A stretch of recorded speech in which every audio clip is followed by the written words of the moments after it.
सक्यो नि त हैन। यो चोरीफोरी पनि सक्यो क्या हो। एक वर्षलाई आनन्द भयो, अर्को वर्ष फेरि के देख्न पर्ने हो। तिमीहरूको चोरीफोरी सक्यो, मेरो त सकिएको जमाना भइसक्यो हैन।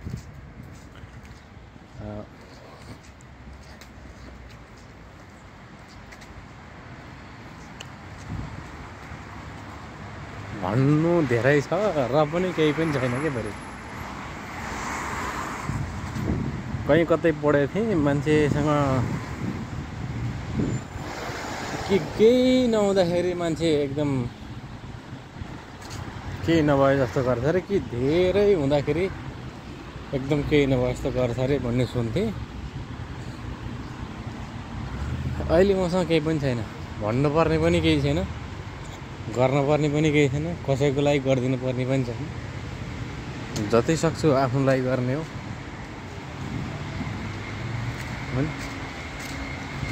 एकदम मौन, एकदम मौन, एकदम शून्य। त्यस्तो समयलाई अगाडि लाएर म हिँडिरहेको छु। थाहा छैन कति समयसम्म म हिँड्न सक्छु, कति समयमा यो समय रोकिन्छ, अथवा मै रोकिन सक्छु, अथवा मैले बाटो मोड्छु। भोलिका दिनमा समयले बताउने कुरा हो। सक्यो त। आजका चोरीफोरी, हिजोका चोरीफोरी, अनेक देखावटीपन, रङ्गीनपन र रङ्गहीनपन बिचको भिन्नता पनि देखियो, महसुस गरियो होइन। ठिक छ, तिमीहरूले रङ्गीनपन देखायो भने मैले रङ्गहीनपनमा मैले आफूलाई बाँच्न सिकेँ, त्यति त हो। 1 त बजेछ भर्खर रातको 1 बज्दाखेरि पनि म अझै सुत्ने ठाउँमा पुगेको छैन। बसहरू, मेट्रोहरू, ट्रेनहरू सबै सकिसक्यो होइन आजको लागि।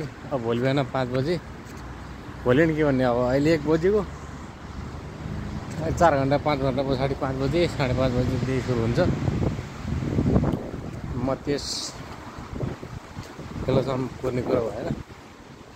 20 मिनट म हिँड्छु, रुम पुग्छु, सुत्छु 6 घन्टा,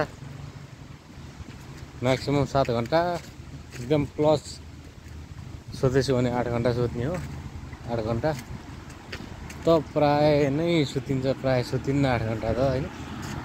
6 घन्टा 6.5 घन्टा चाहिँ नर्मल्ली हुन्छ, त्योभन्दा बेसी नै केही छैन। सब सुनसान छ होइन, केही पनि छैन, बाटोभरि सुनसान छ।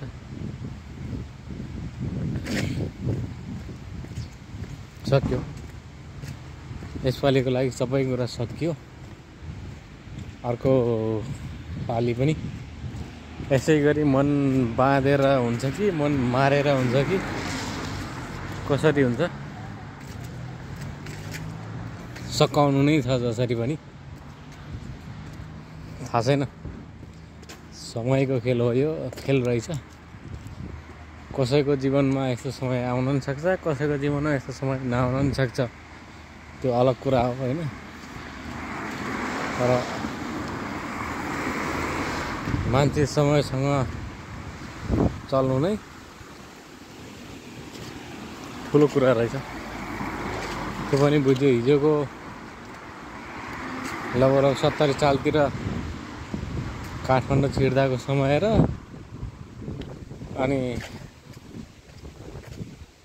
पहिलोचोटि विदेश छिर्दाको समय म यसो सम्झिरहेको छु, बेला बेलामा कहिलेकाहीँ सम्झिन्छु। अनि विदेशबाट पनि फेरि अर्को विदेश छिर्दाको यो समय, यो दुःख, यो सङ्घर्ष, मध्यरातसम्म पनि कोठामा गएर सुत्न नपाउनु, सुत्नको लागि टाइम नहुनुको सङ्घर्ष सम्झिन्छु। के को लागि हो, कसका लागि हो, गर्न खोजेको के हो, पाउन खोजेको के हो सबै सम्झिरहेको छु। है सम्झनाका बावजुद पनि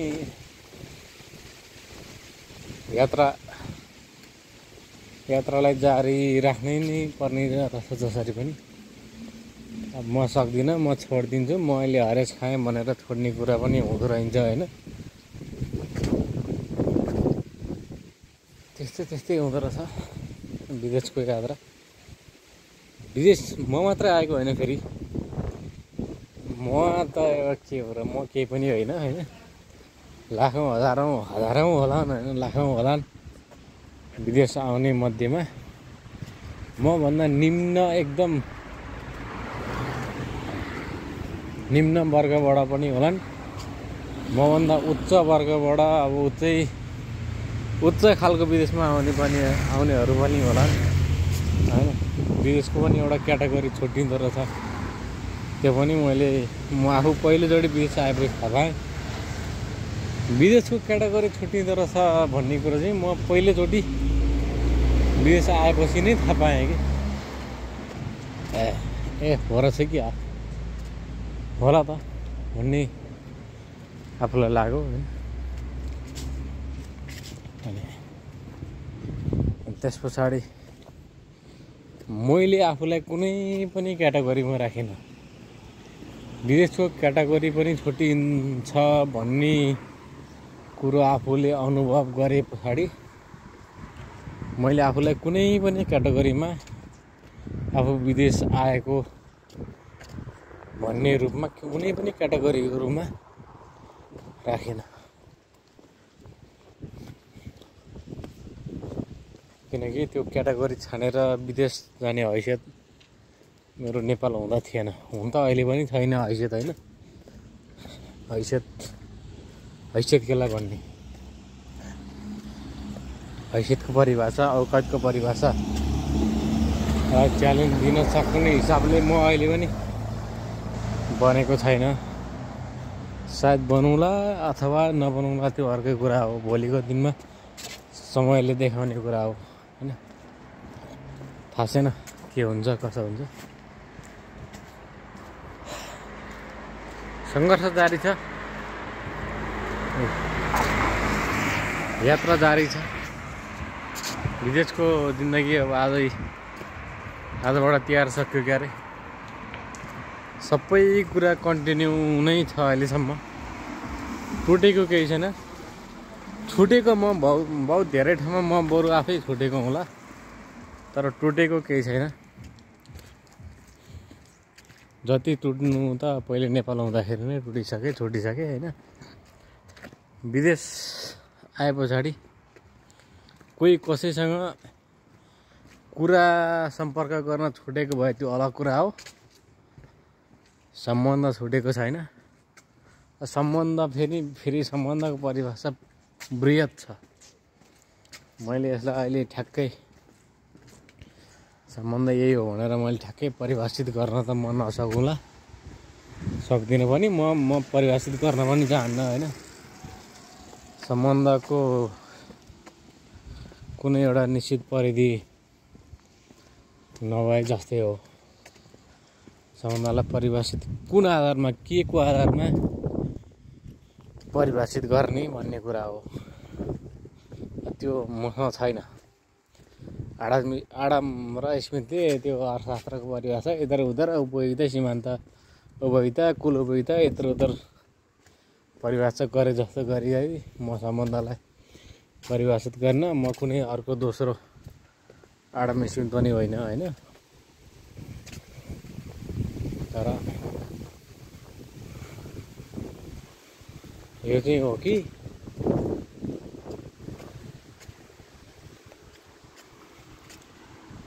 सहज चाहिँ कुनै हालतमा पनि छैन। चाहे विदेशको लाइफ होस् या नेपालकै लाइफ।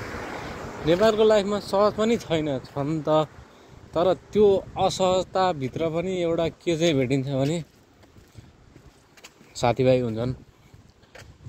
मुझे आज यसका जाउँ, यसलाई आज मुख छाड्ने गरी मुख